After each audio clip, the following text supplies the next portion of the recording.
sports fans, and welcome back to our regular season finale edition of the Pioneers Weekly Football Preview.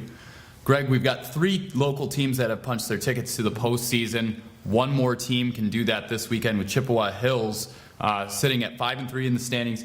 They're going to take on Holton this weekend at home, looking to get that elusive 6th win. Coming into this weekend, let's talk a little bit about Chippewa Hills and what they have to do to get that final win this weekend against a Holton team that has shown the ability to score on some people. What are going to be the keys for the Warriors to get that 6th win? Like you said, I think some people underestimate the offensive prowess Holton has. They can put some points up on the board. It's just defensively where they've had their struggles. So I think with Chippewa Hills, you're going to look at them doing the same thing they've done these last few weeks to get to 5-3, which is playing solidly on defense and then being able to just make enough plays on offense there. And it seems that on offense, they're starting to gain some confidence with this winning streak going on. So I think if they just maintain the status quo, keep that running game going, and stay strong on defense, they're going to come out with a win and get back to the playoffs. Yeah, I think that the big key for Chippewa Hills in this game is controlling the clock, keeping Holton's offense off the field is going to be the biggest thing. Holton, another one of those teams that probably has 14, 15 guys on the roster. You can wear down the defense. I think that's going to be a key for that. Any predictions on this game? I think, with what's on the line, Chippewa Hills is going to come out and they're going to get the victory. Like you said, playing at home, they're going to have the desperation on their side, and they've got the good momentum going on their side with this winning streak. So they know what's on the line, and they're going to come out with the victory. Yeah, I agree. I think Chippewa Hills wears down Holton as this game goes on. I think that the Red Devils do put some points up in this game, but Chippewa Hills gets that 6th win and becomes our 4th playoff team to qualify from the area. Looking at the playoff picture, you've got 4 teams in Chippewa Hills potentially, along with obviously Reed City, Baldwin, and Everett, who are going to be going into the postseason next weekend.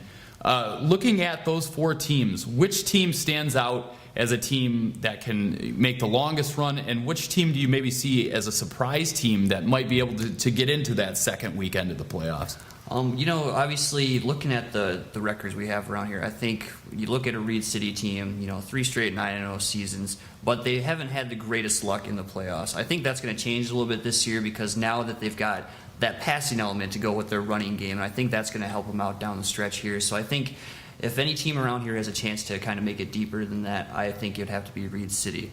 But as far as a surprise, I think Everett has a good chance to make some noise in the playoffs as well. I was at the Lake City game last week, and they hung around Lake City pretty much towards the end where they were able to pull away. But I think they have the balanced offense through the passing game and running game where they can kind of put some points up on the board, and they have just enough defense to stop some teams. So I think they can make a surprise run as well. Yeah, I agree with you on the point about Everett. I think one of the things that makes them such a dangerous team is that ability to beat you with a passing game, which some of a lot of high school teams, when you get to this at this level, have the ability to or really focus on stopping the passing game. So I think that gives them a little bit of an edge there. It's really going to depend on draws, and when we get a chance to check out and see who they have coming into that district, that's a team I can see winning a game in the playoffs like they did last season.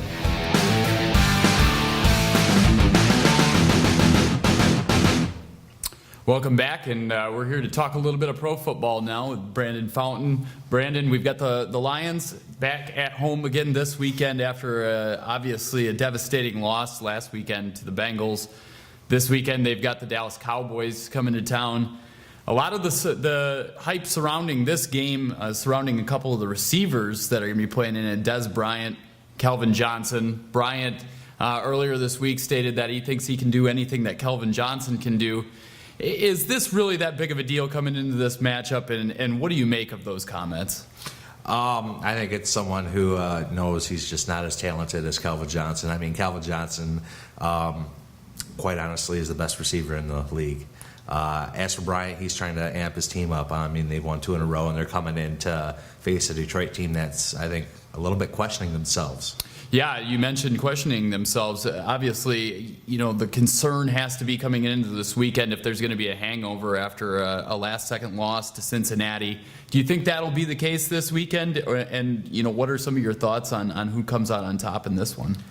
I think after last week, it comes down to time management, and that's the coaching and the players have to realize how much time is left on the clock. They're going to learn a lesson. just like the red flag earlier. But they're going to learn a lesson, and I don't think it's going to help. I mean, these teams are pretty equal when it comes to offense and defense. Who do you got winning this one? I've got Tony Romo coming out ahead. Oh yeah. boy! Wow. I don't know who I like to fail more at the end of this game, the Lions or Tony Romo, but I'm going to actually take the Lions in this one. I like their defense, their ability to shut down Romo in the passing game, just enough to come out with a close win in this one. But this is really a critical game for the Lions, I think, if they want to be known as a serious contender for a playoff position. That's going to do it for this week's edition of the Pioneers Weekly Football Preview. As always, check out the weekend edition of the Pioneer for scores from all of our high school coverage, or visit BigRapidsNews.com.